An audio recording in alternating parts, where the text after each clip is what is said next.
Bismillahirrahmanirrahim. Dear student, we are going to start our lesson number 7. Class आपकी first year है, subject biology, lesson number 7 है और chapter 1 introduction to biology हम पढ़ रहे हैं। आज का टॉपिक है हमारा फाइलेटिक लाइनेज।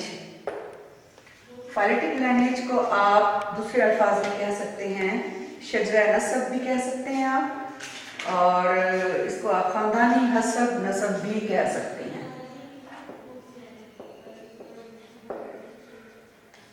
हसब नसब, किसी का खानदानी हसब नसब या शजरा नसब देखने के लिए बायोलॉजिकल पॉइंट ऑफ व्यू से जब हम देखते हैं तो लाइफ हम कह सकते हैं there is a great variety of life on earth that is called biodiversity.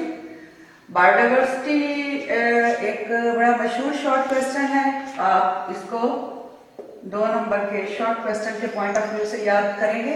Variety of life on earth that include animals, plant and micro organism. इसमें तकरीबन हमारे पास इस अर्थ पे 2,500,000 स्पीशीज पाई जाती हैं लिविंग ऑर्गेनिज्म की। इतनी वैरायटी है लाइफ की दुनिया में। इस पूरे जमीन पे अगर हम बात करते हैं, अर्थ पे बात करते हैं, जिनमें डिफरेंट स्पीशीज की परसेंटेज डिफरेंट है। For example insects are 53.1%।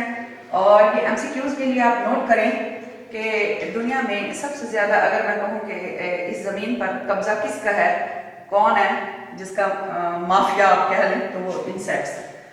इन्होंने पूरी जमीन पे कब्जा किया हुआ है। जितने भी लिविंग ऑर्गेनिज्म हैं उनमें सबसे ज्यादा इंसेक्ट्स हैं। 53.1% इंसेक्ट्स पाए जाते हैं, जबकि इंसेक्ट से हट के जो बाकी एनिमल्स हैं वो 19.9% पाए जाते हैं। इनमें वेस्कुलर प्लांट्स जो हैं वो 17.6% पाए जाते हैं।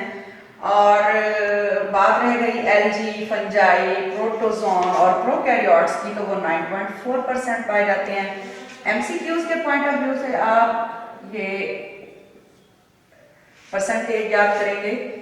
और इसमें जो रफ एस्टिमेट लगाया गया है, total species on the earth that is between 5 to 30 million living organism पाए जाते हैं, जिनमें से 2.5 million species have been identified. 2.5 million species का पता चल चुका है, बाकी स्पीशीज का अभी हमें पूरी तरह से इल्म नहीं है उसका। और अगर हम इस अर्थ पे लिविंग ऑर्गेनिज्म की डिटेल जानना चाहते हैं तो वी मस्ट नो कि life of today has evolved through phyletic lineage. Focus करें आपसे, फाइलेटिक लाइनेज। आज की जो जिंदगी है, आज हम इस जिंदगी को कैसे देख रहे हैं, किस नजर से देख रहे हैं, इसको हम फाइलेटिक लाइनेज से कंसर्न करेंगे। और फाइलेटिक लाइनेज है क्या? That is unbroken series of species arranged in ancestor to descendant sequence. Ancestor above अरदाद को कहते हैं और डिसेंडेंट जो उनसे आगे आने वाली नस्लें हैं उनका सीक्वेंस। अबव अरदाद से लेकर जो मौजूदा नस्लें हैं, इनके सीक्वेंस की स्टडी जो है वो अनब्रोकन सीरीज जो होती है उसको हम फाइलेटिक लाइनेज कहते हैं, जो कि रिलेट करती है with each later species. Above अरदाद से लेकर पीछे से जो नस्लें चल रही हैं अगली नस्लों तक, उनका आपस में क्या लिंक है, क्या ताल्लुक है, क्या रिलेशन है। और फर्दर हम जब देखते हैं जो लेटर स्पीशीज हैं, having evolved from one that immediately present before it, कि आज का मौजूदा लिविंग ऑर्गेनिज्म की शक्ल क्या है और उसके एंसेस्टर की क्या शक्ल थी, वो एक अनब्रोकन सीरीज है जिसको हम शजरा नसब या खानदानी हसब नसब कहते हैं। मिसाल के तौर पर मैं अगर कहती हूँ कि हम किसकी औलाद हैं, इस्लामिक पॉइंट ऑफ व्यू से हम कहते हैं कि हम आदम की औलाद हैं।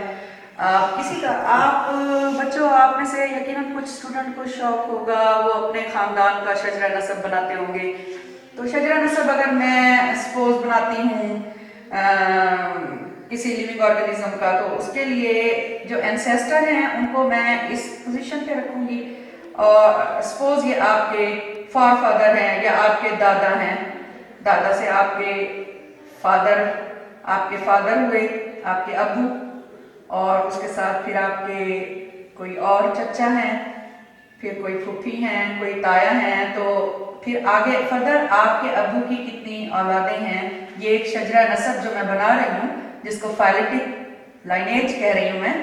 ये लिविंग ऑर्गेनिज्म के पॉइंट ऑफ व्यू से जब हम ये अनब्रोकन सीरीज ऑफ स्पीशीज देखते हैं, एंसेस्टर टू डिसेंडेंट सीक्वेंस, इसको फाइलेटिक लाइनेज कहते हैं। और फाइलेटिक लाइनेज का क्वेश्चन भी 2 नंबर का शॉर्ट क्वेश्चन है, बहुत मशहूर शॉर्ट क्वेश्चन है, और आपने पेपर के पॉइंट ऑफ व्यू से इस टॉपिक में से 2 शॉर्ट क्वेश्चन आते हैं, एक बायोडाइवर्सिटी और दूसरा जो है वो फाइलेटिक लाइनेज है।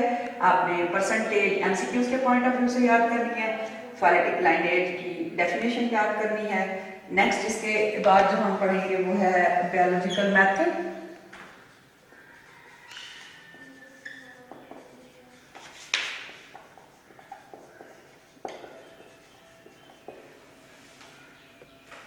जिस तरह तमाम साइंसेस में स्टडी के मेथड होते हैं, बिल्कुल ऐसे ही बायोलॉजी की फील्ड में भी जब हम किसी प्रॉब्लम को सॉल्व करने के लिए जा रहे होते हैं तो उसमें डिफरेंट स्टेप लिए जाते हैं। वो तमाम मराहिल जो हैं वो बायोलॉजिकल मेथड में काउंट होते हैं। Biological method is a scientific method in which we solve a biological problem in a specific वे।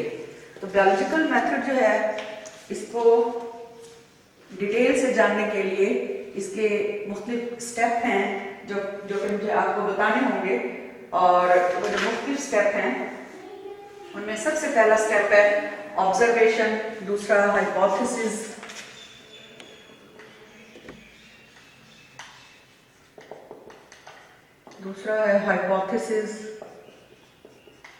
ये आप पहले भी पढ़ चुके हैं। तीसरा स्टेप जो है इसका हमारे पास वो है डिडक्शन, चौथा है एक्सपेरिमेंटेशन, डिडक्शन,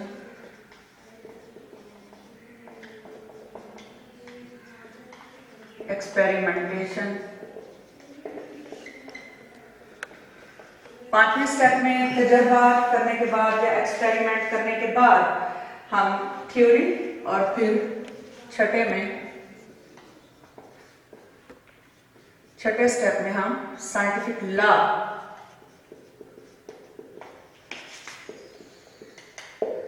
के बारे में पढ़ेंगे। सबसे पहले ऑब्जर्वेशन किसे कहते हैं? तमाम ऑब्जर्वेशन जो बायोलॉजिकल फील्ड में की जाती हैं, इसमें स्टूडेंट प्लीज ये बात अपने जहन में रखें कि बायोलॉजिकल मेथड जो है वो बायोलॉजिकल प्रॉब्लम को सॉल्व करने के लिए, बायोलॉजिकल प्रॉब्लम को सॉल्व करने के लिए मेथड यूज किए जाते हैं। जैसा कि माजी में मलेरिया एक बायोलॉजिकल प्रॉब्लम था, और आजकल कोविड-19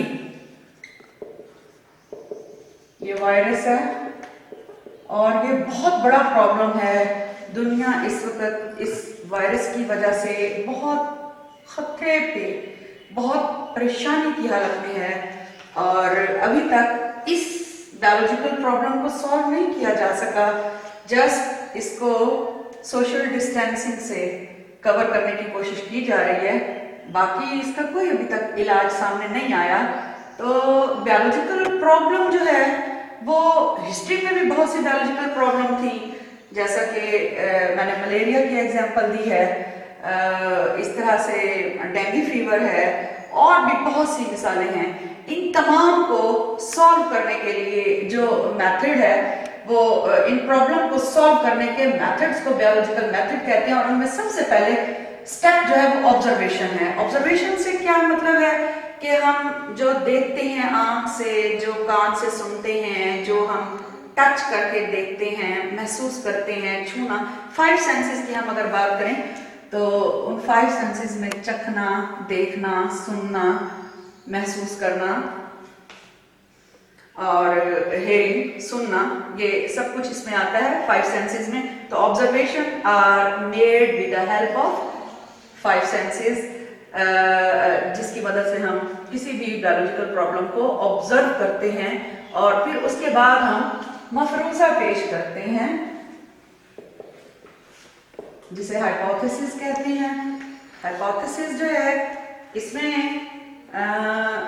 जो मफरूजा कायम किया जाता है कि शायद या इस बीमारी का या इस मसले की वजह शायद ये हो, तो वो शायद जो है वो मफरूजा है। ये बात दुरुस्त भी हो सकती है, हमारा हाइपोथेसिस दुरुस्त भी हो सकता है और गलत भी हो सकता है। तो हाइपोथेसिस के बाद डिडक्शन, एक्सपेरिमेंटेशन, थ्योरी और साइंटिफिक लॉ को समझाने के लिए मैं आपको नेक्स्ट लेसन में इसकी डिटेल बताऊंगी। अल्लाह हाफिज।